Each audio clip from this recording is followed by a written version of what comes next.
The first 3 lines of my grandson's whisper broke my world into 1,000 pieces. I was ladling my famous chicken soup into bowls, the kind of meal I'd made for my family for 50 years. "Grandma, stop," he whispered, his small hand gripping my wrist with a surprising strength. "I saw Mom put something in your soup." The spoon clattered against the ceramic bowl, the sound echoing in the sudden, terrifying silence. My mind didn't want to believe it. It couldn't. The words tumbled out of Christopher, raw and terrified. "She said it would make you too weak to run the business, Grandma." My mind raced, flashing back to a recent argument with Michael, my son, about the company's future. A conflict I had foolishly believed was just a disagreement. Now, in the face of my grandson's terror and a bowl of soup, one realized it was never just a disagreement. It was a plan, a terrible plan, and my own family was the enemy. Christopher's whispered warning about the soup revealed my son and daughter-in-law's plot to seize control of the family business. I didn't serve the soup. I simply took the bowl from the table, my hands moving with the mechanical calmness that belied the earthquake rumbling inside me. Christopher, still pale, stood beside me as I poured the steaming broth down the drain. The rich aroma that had once meant home now felt like a toxic, chemical cloud. He was my only grandchild, the last flicker of Robert's bloodline besides Michael, and in that moment, he was my only ally. I hugged him, his small body a fragile anchor in a world that had just turned upside down. The conversation that Christopher's words had just cast in a chilling new light had been brutal. It was a week ago, in the very same kitchen. Michael had come over, brimming with a manic energy I had initially mistaken for passion. He had wanted to modernize the company, the one Robert and I had built from the ground up with our bare hands. His ideas were a blur of risky, expensive ventures, things like cryptocurrency investments and tech startups that had nothing to do with the solid, reliable manufacturing business we'd always run. I had listened patiently at first, and then firmly. My late husband had built his legacy on steady, gradual growth, on honest work, and a respect for our craft. Michael wanted to gamble it all away. When I said no, his face had contorted into a mask of pure rage. He had slammed his hand on the kitchen counter, the ceramic mugs rattling in the cupboard. "You're an old-fashioned relic, Mom. You're holding the business back, just like you're holding me back," he'd shouted, his voice laced with an entitlement I had never wanted to see in my own child. He stormed out, leaving me standing in a kitchen that suddenly felt cold and foreign. I had told myself his anger was just a moment of frustration, the impatience of a son who wanted to step out of his father's long shadow. I had made excuses for him, because that's what mothers do, that's what I had always done. But now, Christopher's words replayed in my mind like a horrible premonition. This wasn't just a difference of opinion. It wasn't a heated argument between a mother and son. It was a motive. Michael's desperate need for control, for a shortcut to a fortune he hadn't earned, had poisoned his heart long before Jennifer ever thought to poison my soup. The anger had been real, but the plan, I now knew, had been in motion long before the words were spoken. They had discussed this, planned this, behind my back, in a home I had always believed was a place of love and safety. It was a calculated, deliberate act of betrayal. My son didn't just disagree with me, he saw me as a hurdle, an obstacle to be removed, and in that moment, I understood the cruel truth of it all. They loved my money more than me. It was a realization that cut deeper than any knife. Michael, my son, had a jarringly earnest look on his face the next morning when he showed up with a thermos of my favorite dark roast coffee. I hadn't seen him since he'd stormed out, and his presence now, after what Christopher had told me, was a suffocating cloud of false sincerity. He apologized for the argument, his voice soft and remorseful, a stark contrast to the shouting match we'd had a week prior. "I just want to modernize the company, Mom," he said, his eyes a little too watery, his hand a little too steady as he poured me a cup. I had always been a woman who believed in forgiveness, in seeing the best in her children, but now I could only see the cunning beneath the apology. I sat at my kitchen table, the same table where Robert and I had planned our lives and our business, and held the cup he'd poured for me. My hands were shaking, not from the coffee, but from the realization that this was the second time in less than 24 hours that a family member had tried to poison me. The thought alone was an ice pick to the heart. I took a small, deliberate sip, my eyes on his face, watching for a flicker of nervousness, a twitch of guilt. He held my gaze, a picture of a dutiful son making amends. He was a good actor. He had to be. The coffee had a bitter taste, a metallic tang that wasn't right. My stomach clenched, but I forced a small smile, nodding as he spoke about his plans for the business. The words washed over me, a meaningless stream of corporate buzzwords.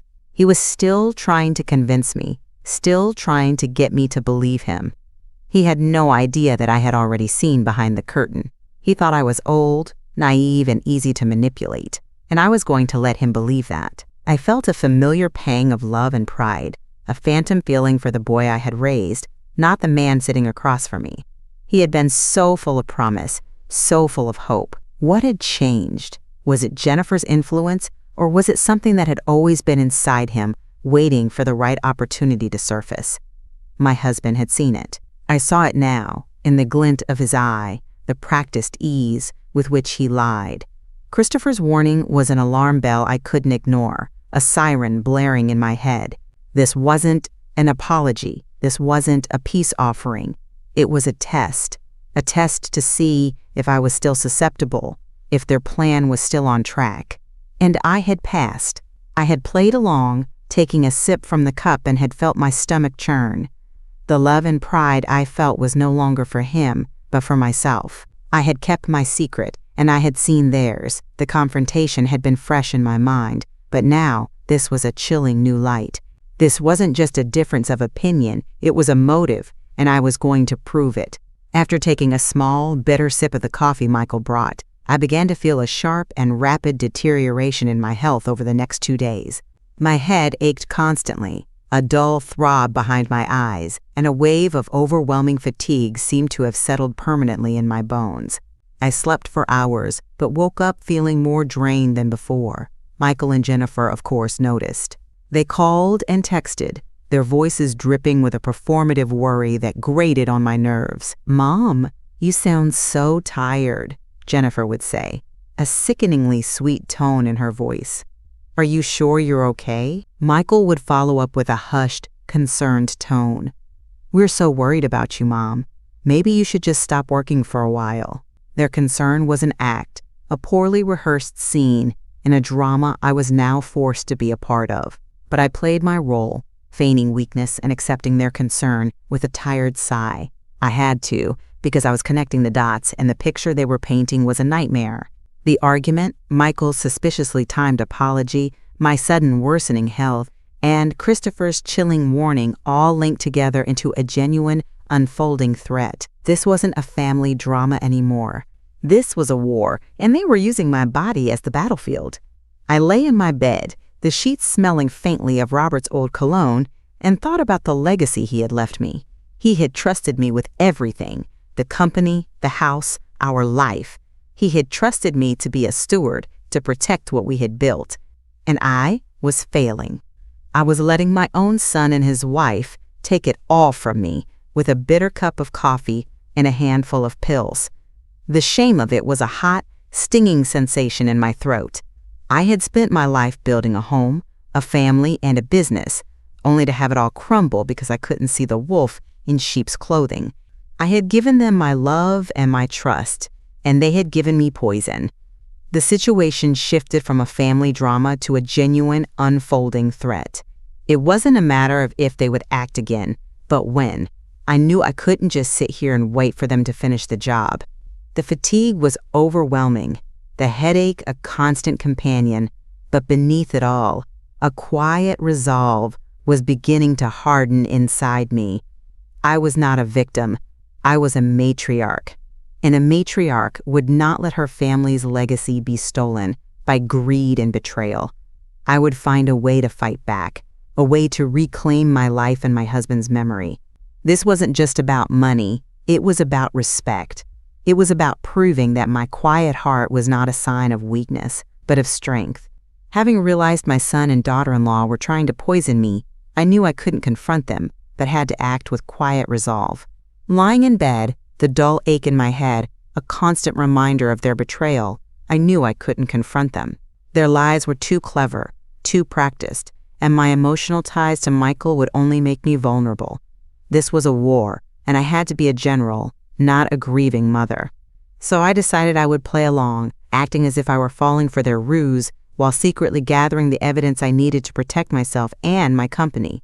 This wasn't just about my life, it was about Robert's legacy.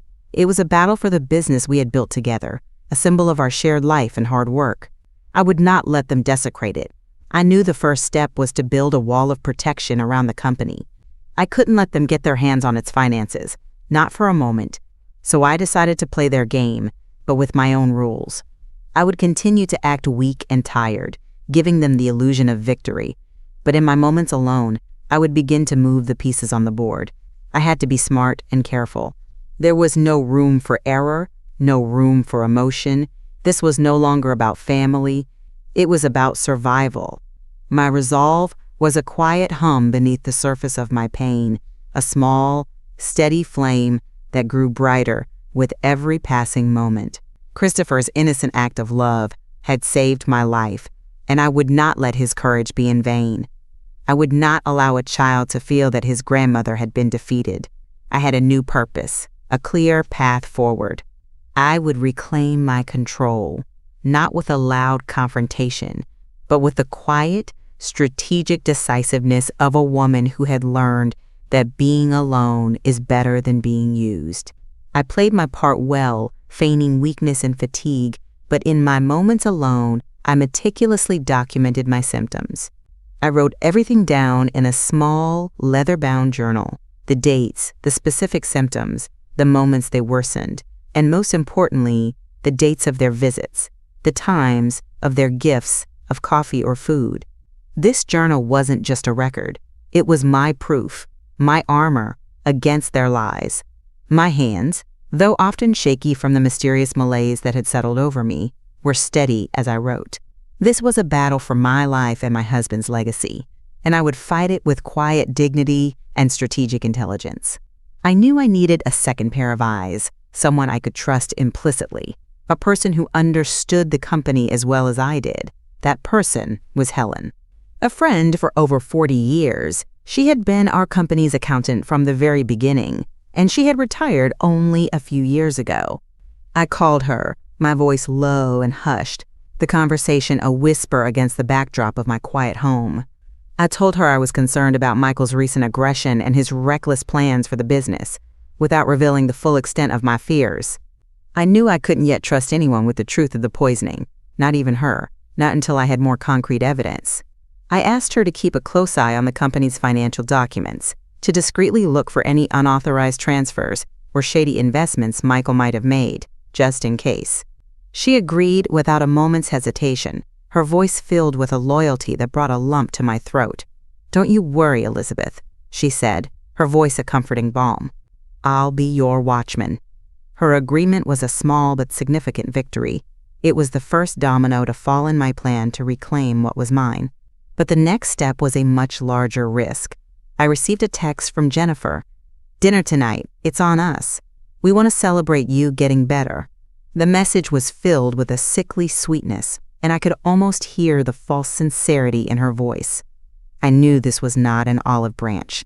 This was the final act, an opportunity to finish what they had started. They saw my recent quietness as a sign of their success, a sign that I was too weak to fight back. They were coming for the kill, and I had to be ready. The low tension of my quiet resolve was about to snap, replaced by a suffocating, medium-tension threat.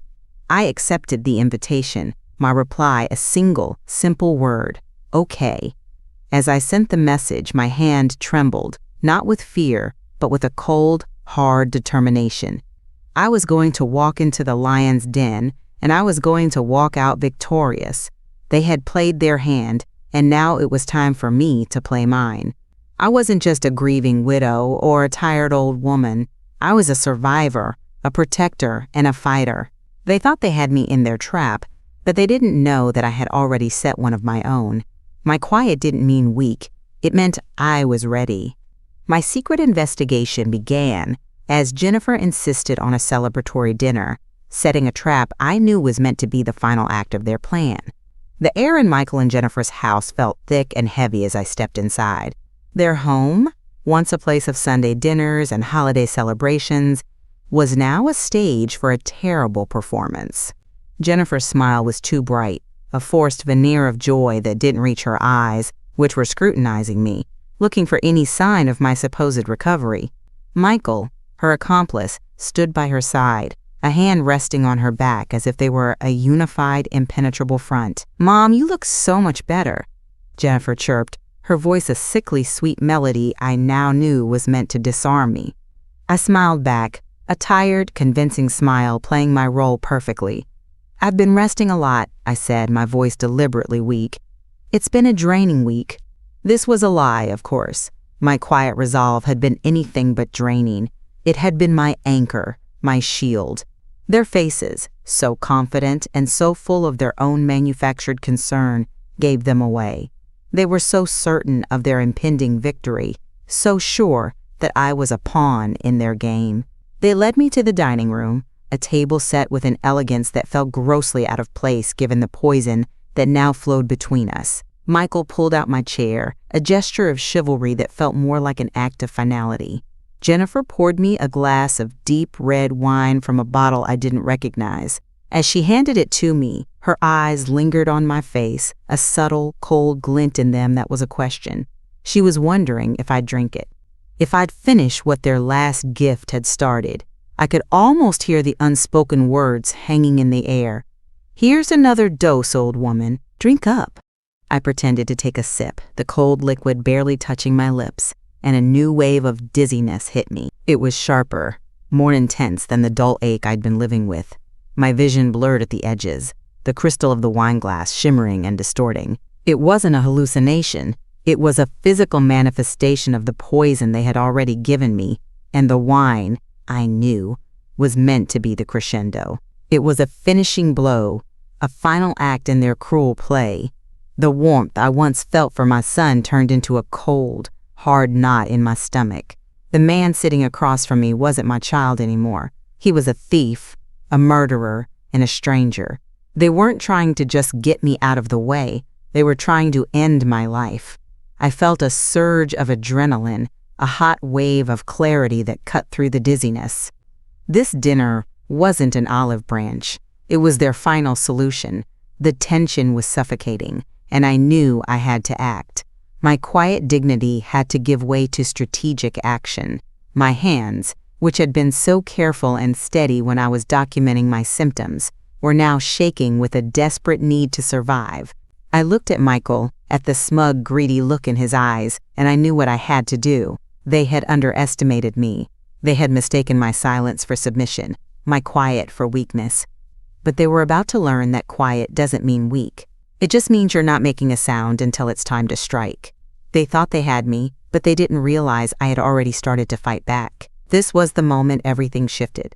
This was where the hunter became the hunted. Feeling the sharp wave of dizziness after taking a small, pretend sip of the wine, I excused myself to the bathroom to buy time and clear my head. The cold tiles of Michael and Jennifer's bathroom floor felt a universe away from the ornate dining table, where my son and his wife were waiting for me to succumb to their plan. I locked the door, the click of the latch a small, defiant act. My heart was pounding, a frantic drum against my ribs, and my hands, now visibly shaking, were a testament to the terror and rage swirling inside me. I splashed cold water on my face, the shock of it a welcome slap back to reality. I looked at my reflection in the mirror, searching for the tired old woman they saw. Instead, I saw Robert's wife, a woman who had fought for everything she had, who had built a business with grit and determination, a woman who would not be defeated by her own child. My mind, though clouded by the poison and the shock, was suddenly clear. I had been playing their game, but now it was time to change the rules. I couldn't just run. I couldn't just leave. They would find me. They would get their hands on the company. This was my home, my life, my husband's legacy. I had to fight, and I had to fight smart. I had to turn their trap into my weapon. The quiet hum of resolve that had been building inside me for days now became a roar. They thought I was weak. They thought I was a quiet old woman who would simply fade away, but they were wrong. I was not quiet because I was weak. I was quiet because I was listening. I was waiting, and now I was ready to strike. My hands, though still trembling, became steady as I grabbed my cell phone from my purse. This was no longer a personal family drama. This was a legal matter, a crime unfolding in real time. My power was in my calm, strategic decisiveness, in my ability to think clearly while they were blinded by their own greed. They had tried to poison me twice. They were waiting for me to pass out, for them to get their hands on a woman they thought was too old and too stupid to fight back. But I had a secret weapon, my mind and my grandson. His love and his words had given me the clarity I needed to see through their web of lies. The low, urgent murmurs of my son and daughter-in-law bled through the locked bathroom door.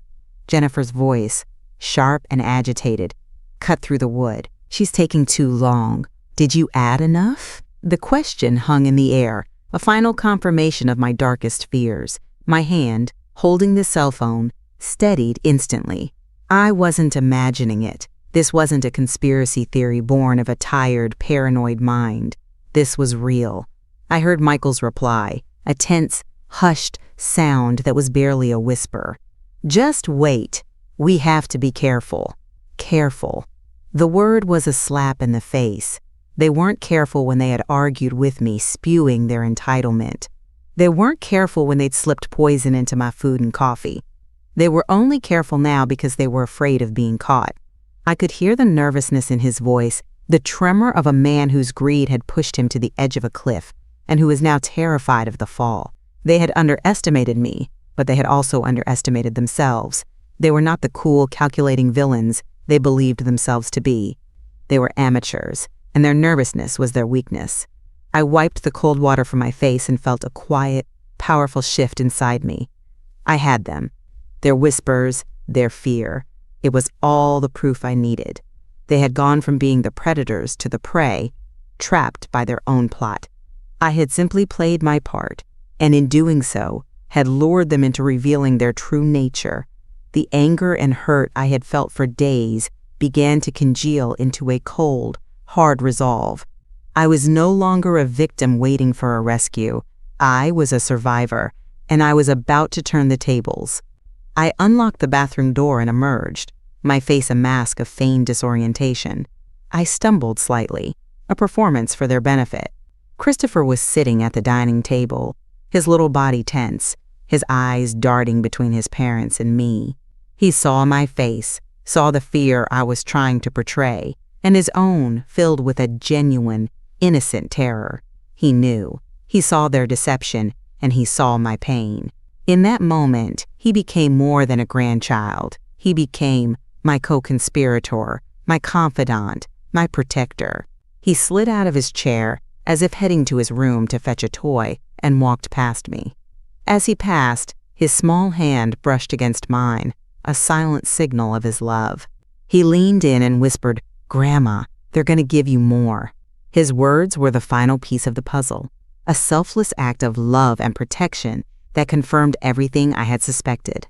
The game was over. It was time for the final move. With Christopher's final, desperate warning, I knew the game was over. I had all the confirmation I needed. I returned to the bathroom, my heart pounding with a mixture of terror and resolve, and pulled out my cell phone. My hands were shaking, but my mind was clear, every thought a cold, hard stone of determination.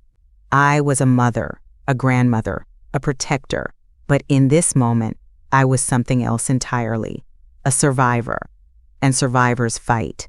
I took a deep, steadying breath, the kind Robert had taught me to take before a difficult meeting, and opened the phone app. I knew this was the most difficult and decisive moment of my life, but I was not afraid. They had thought they were ending me, but they had only made me stronger. I was not just fighting for my life. I was fighting for my husband's memory, for the legacy we had built, and for the life of the only person in this family who truly deserved it, Christopher. I had a clear purpose, a clear path forward. I was going to use their own greed, their own carelessness, as a weapon against them. This was the moment I stopped being the victim and started being the victor. I was going to dial the one number that could stop them, that could protect me, that could save my life. I was going to call for help, not for a rescue, but for a reckoning. And I was going to make sure that they knew exactly who had stopped them. The silence of my home had been their weapon, but now the phone in my hand was mine. I would make sure that the world knew what they had done.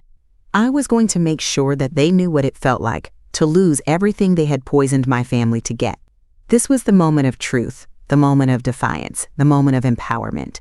I was not a weak, frail old woman. I was a force to be reckoned with, and they were about to find out exactly what that meant. I took a deep, steadying breath and dialed 911. My voice was low but steady, a stark contrast to the frantic drumbeat of my heart. "My name is Elizabeth Taylor," I said, the name feeling like a shield against the unfolding horror. "I'm at my son Michael's house at—" I gave the operator the address, a detail that now felt like a final, damning piece of evidence. "I believe my son and daughter-in-law are poisoning me to take over my business. My grandson just warned me. I have symptoms and they are trying to give me more." I relayed the story, the details tumbling out in a clear, concise torrent. The chicken soup, the coffee, the wine they were now waiting for me to drink, the symptoms, the timeline, the motive. The operator listened, her voice calm and professional, a lifeline in a storm. She told me to stay on the line, to remain in the bathroom, but I knew I couldn't.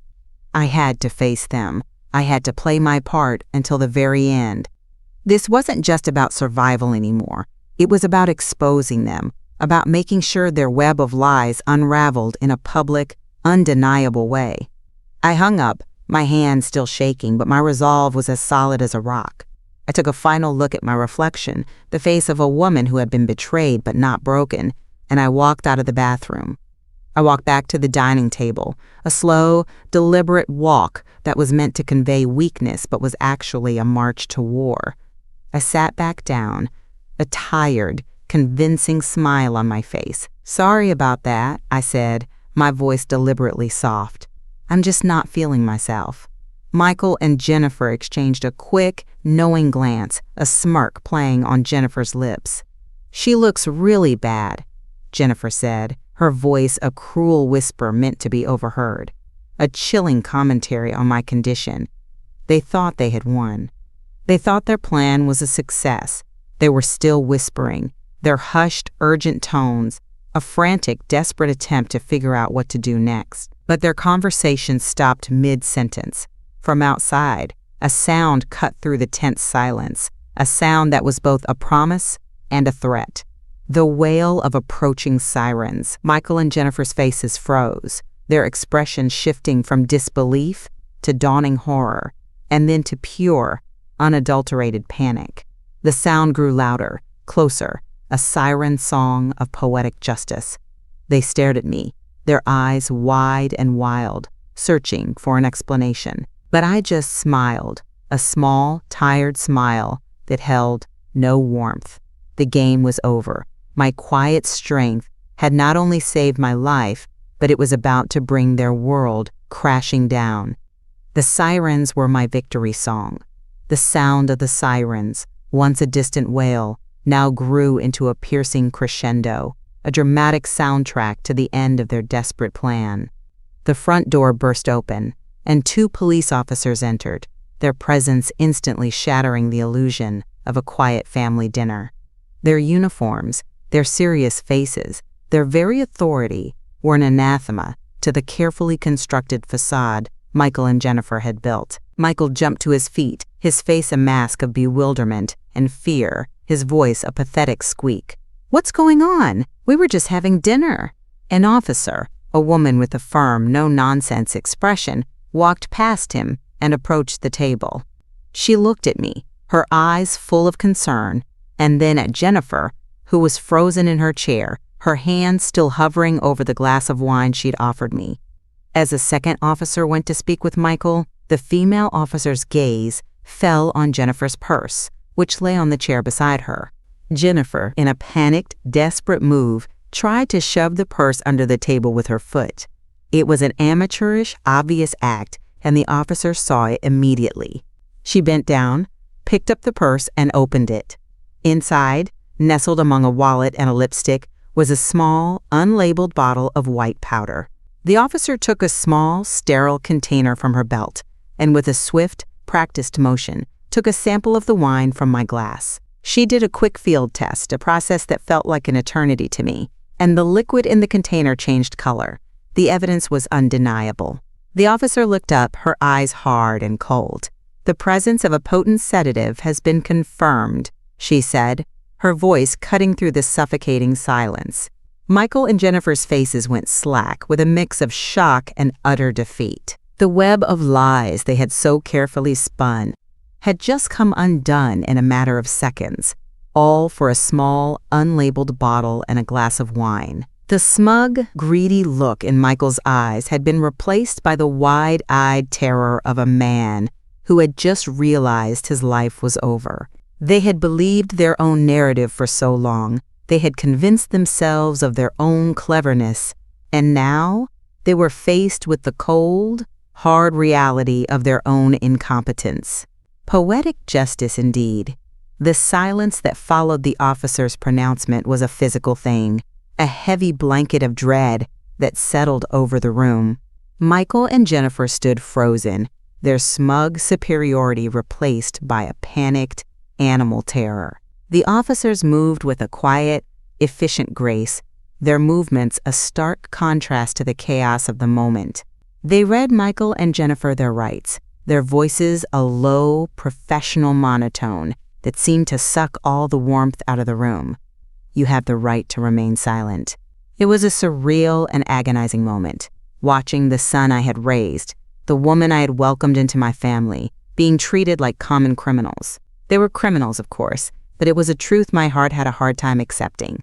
I watched, numb, as the officers handcuffed them. The metallic click of the cuffs was a sound I would hear for the rest of my life, a punctuation mark at the end of a long, painful chapter. As they were being led out of the house, their faces a mixture of shame, hatred, and bewilderment, Michael turned and looked at me. His eyes, the same color as his father's, were filled with a cold, desperate rage. He wasn't looking at his mother. He was looking at the woman who had ruined his life, the woman who had stood in his way, who had refused to be a victim. In that moment, I saw the true extent of his greed, the depth of his betrayal. He didn't just want the company. He wanted to destroy me, to erase me from the equation. He wasn't just a disappointment. He was a monster. Jennifer, too, turned and looked at me, a silent, venomous threat in her eyes. Her perfectly manicured facade had cracked, and all that was left was a raw, naked hatred. As they were led out the door, the sound of the police car doors closing was a final, damning judgment.